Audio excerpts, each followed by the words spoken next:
Olá a todos, eu sou a Margarida Flório e você está no meu canal Flor de Lotes. Aos que me acompanham, agradeço imenso todo o apoio que me têm dado. A você que me está a ouvir pela primeira vez, seja muito bem-vindo. Faça deste canal também o seu. Dia 4 de outubro, dia de São Francisco de Assis. Meus amigos, é para falar de São Francisco de Assis que hoje venho até vós para vos falar quem foi este santo, o que fez, como é que foi a sua vida, qual foi a mensagem que ele quis passar e a sua oração. Como vocês sabem, São Francisco de Assis é o defensor da Igreja de Cristo e é o protetor dos animais. Também está associado ao Salmo 138, mas isso deixamos para mais daqui a bocadinho. Então, São Francisco de Assis nasceu em Assis, em Itália, em 1182. Ele era filho de um homem muito rico, um comerciante muito rico, que se chamava Pedro Bernardone e de Pia.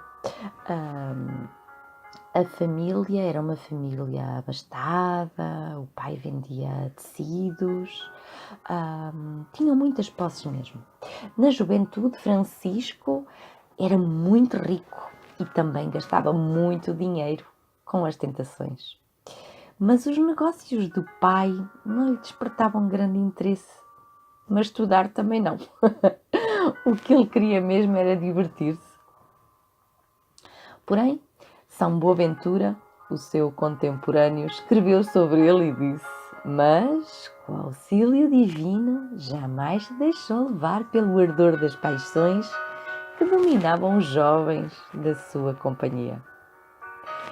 Na juventude de Francisco, por volta dos seus 20 anos, uma guerra começou entre as cidades italianas chamadas Perúgia e Assis. Ele queria combater em Spoleto, entre Assis e Roma, mas caiu doente, ficou doente. E durante essa doença, Francisco ouviu uma voz sobrenatural. Esta voz pedia-lhe para ele servir ao amor e ao servo. Servir ao amor e ao servo. Pouco a pouco, com muita oração, Francisco seguiu o seu coração e teve a necessidade de vender os seus bens e comprar a pérola preciosa sobre a qual ele tinha lido no Evangelho. Certa vez, ao encontrar um leproso, apesar da repulsa natural que todos tinham, ele venceu a sua vontade e beijou esse doente. Foi um gesto emotivo e movido pelo Espírito Santo, e a partir desse momento ele passou a fazer visitas e a servir os doentes que se encontravam nos hospitais.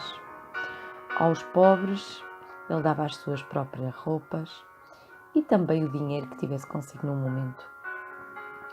Num dia simples, mas muito especial, no momento em que Francisco rezava sozinho na igreja de São Damião, em Assis, ele sentiu que o crucifixo falava com ele, repetindo por 3 vezes a frase que ficou famosa: Francisco, repara a minha casa, pois olha que está em ruínas. Francisco, repara a minha casa, pois olha que está em ruínas. Francisco, repara a minha casa, pois olha que está em ruínas.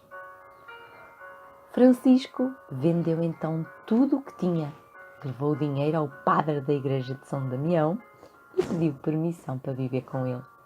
Francisco tinha 25 anos. O seu pai, ao saber o que é que o filho tinha feito, foi buscá-lo indignado. Levou-o para casa, bateu-lhe e acorrentou-lhe os pés.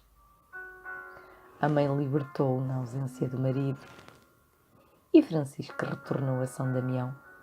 Mas o pai foi buscá-lo outra vez. Mandou que ele voltasse para casa ou que renunciasse à sua herança.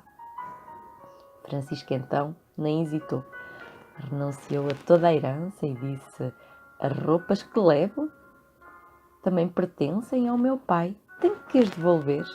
Em seguida despiu-se, entregou as roupas ao pai e disse-lhe: Até agora tu tens sido o meu pai na terra, mas agora eu poderei dizer: Pai nosso que estás no céu.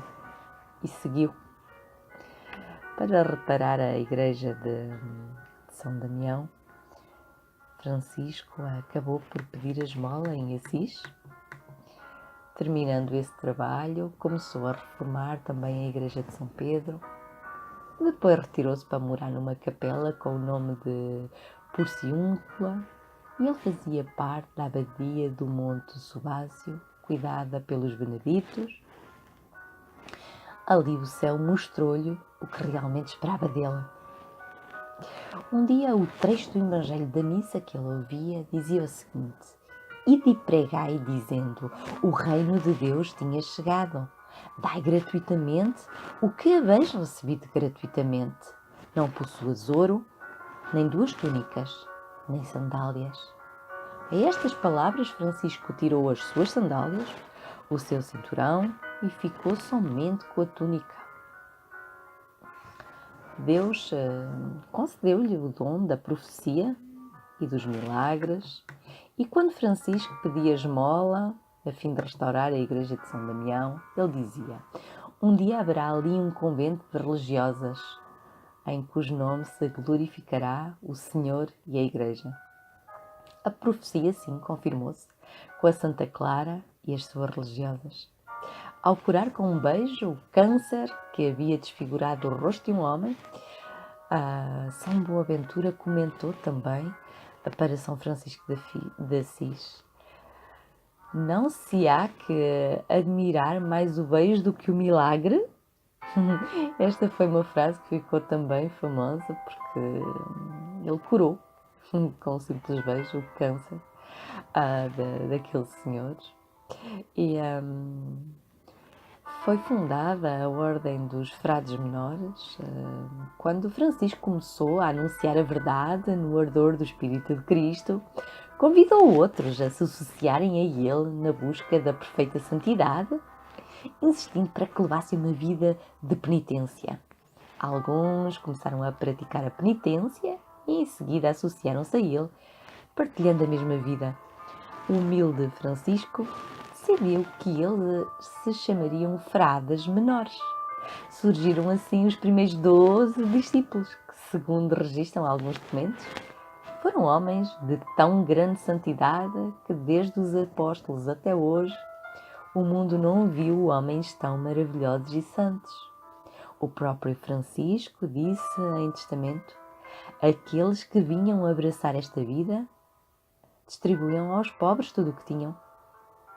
Contemplavam-se e contentavam-se só com uma túnica, uma corda e um par de calções e não queriam mais nada. Os novos apóstolos reuniram-se em torno da pequena igreja de Porciúncula ou Santa Maria dos Anjos, que passou a ser o berço da ordem.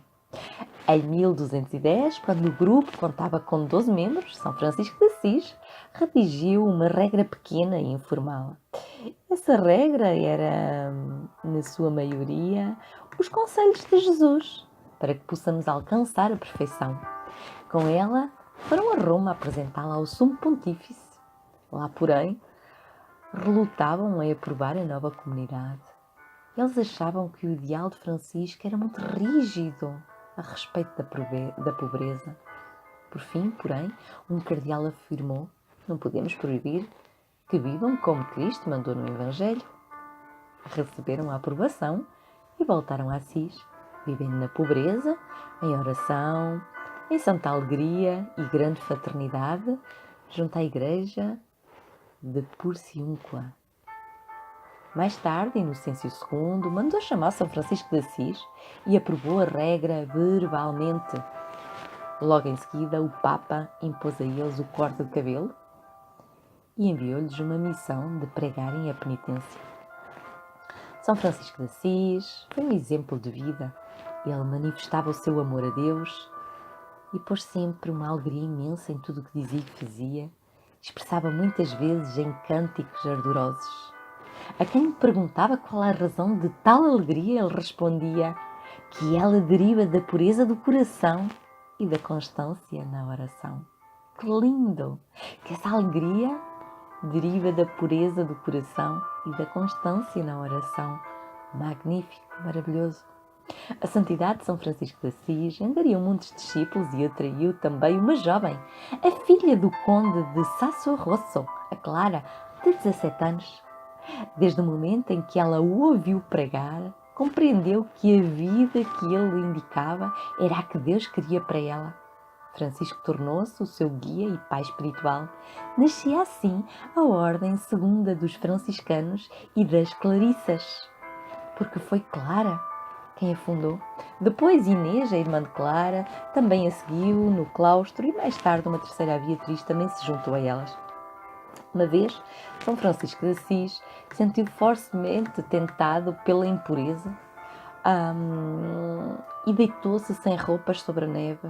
Outra vez, num momento de tentação ainda mais violenta, rolou sobre espinhos para não pecar e vencer as suas inclinações carnais. A sua humildade não consistia simplesmente no desprezo sentimental a si mesmo, mas na convicção de que, ante os olhos de Deus, o homem vale pelo que é e não mais. Considerando-se indigno de sacerdócio, São Francisco de Assis apenas chegou a receber o diaconato.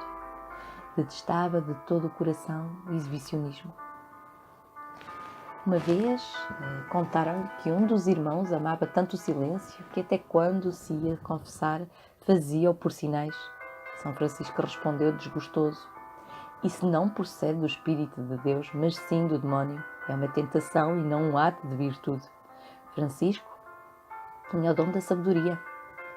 Uma vez, um frade pediu-lhe permissão para estudar.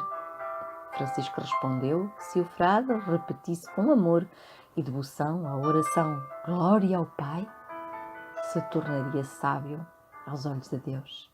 Ele mesmo, Francisco, era um grande exemplo da sabedoria dessa maneira adquirida. A proximidade de Francisco com a natureza sempre foi a faceta mais conhecida deste santo. O seu amor universalista abrangia toda a criação e simbolizava um retorno a um estado de inocência, como Adão e Eva no Jardim do Éden. 2 anos antes da sua morte, tendo Francisco ido ao Monte Alverne em companhia de alguns dos seus frades mais íntimos, pôs-se em oração fervosa e foi objeto de uma graça insigne. Na figura de um serafim de 6 asas apareceu-lhe Nosso Senhor crucificado, que antes de entreter-se com ele em doce colóquio, partiu, deixando-lhe impressos no corpo os sagrados estigmas da paixão. Assim, esse discípulo de Cristo, que tanto desejara assemelhar-se a ele, obteve mais este traço de similitude com o Divino Salvador. No verão de 1225, Francisco esteve tão doente que o cardeal Golino e o irmão Elias o levaram ao médico do Papa, em Rieti. São Francisco de Assis perguntou a verdade e disseram-lhe que lhe restava apenas umas semanas de vida. Bem-vinda, irmã morte, disse Francisco. Em seguida pediu para ser levado a Porciúncula e morreu no dia 3 de outubro de 1226, com menos de 45 anos de idade, depois de estudar a leitura da Paixão do Senhor. Ele queria ser sepultado no cemitério dos criminosos, mas os seus irmãos levaram-no em solene procissão à igreja de São Jorge, em Assis. Ali esteve depositado até 2 anos depois da canonização e em 1230 foi secretamente transladado à grande basílica construída pelo irmão Elias. Ele foi canonizado apenas 2 anos depois da sua morte, em 1228, pelo Papa Gregório IX. Sua festa é celebrada no dia 4 de outubro. E pois é, meus amigos, e agora é com a oração de São Francisco de Assis que vos deixo uma oração maravilhosa que vos faça refletir sobre estas palavras, sobre esta oração tão fervorosa. se puderem, aconselho-se a acompanhá-la com o Salmo 138, mas para o vídeo não ficar tão extenso, eu gravarei numa próxima oportunidade o Salmo 138 para ser acompanhado então com esta oração de São Francisco de Assis. Então, a oração de São Francisco de Assis diz o seguinte: Senhor, fazei-me instrumento da vossa paz. Onde houver ódio, que eu leve o amor. Onde houver ofensa, que eu leve o perdão. Onde houver discórdia, que eu leve a união. Onde houver dúvida, que eu leve a fé. Onde houver erro, que eu leve a verdade. Onde houver desespero, que eu leve a esperança. Onde houver tristeza, que eu leve a alegria. Onde houver trevas, que eu leve a luz. Ó Mestre, fazei que eu procure mais consolar que ser consolado, compreender que ser compreendido, amar que ser amado. Pois é dando que se recebe, é perdoando que se é perdoado, e é morrendo que se vive para a vida eterna. Lindo, maravilhoso. Amém. Que assim seja. Pois é, meus amigos, espero que tenham gostado. Dia 4 de outubro, dia de São Francisco de Assis. Foi com esta oração que eu quis partilhar convosco e deixar a história de quem foi, pois muitos são devotos, muitos fazem oração, conhecem, ouviram falar, mas não sabem quem foi realmente São Francisco de Assis, o que fez, porque é que se chama São Francisco de Assis. Então foi com esta pequena passagem, esta pequena historinha que eu vim até vocês hoje para vos deixar também o meu testemunho e aqui a minha gratidão também por São Francisco, a minha devoção e a sua oração. Se gostaram, coloquem gosto, deixem um comentário, partilhem para os amigos e até uma próxima e fiquem com Deus, meus amigos.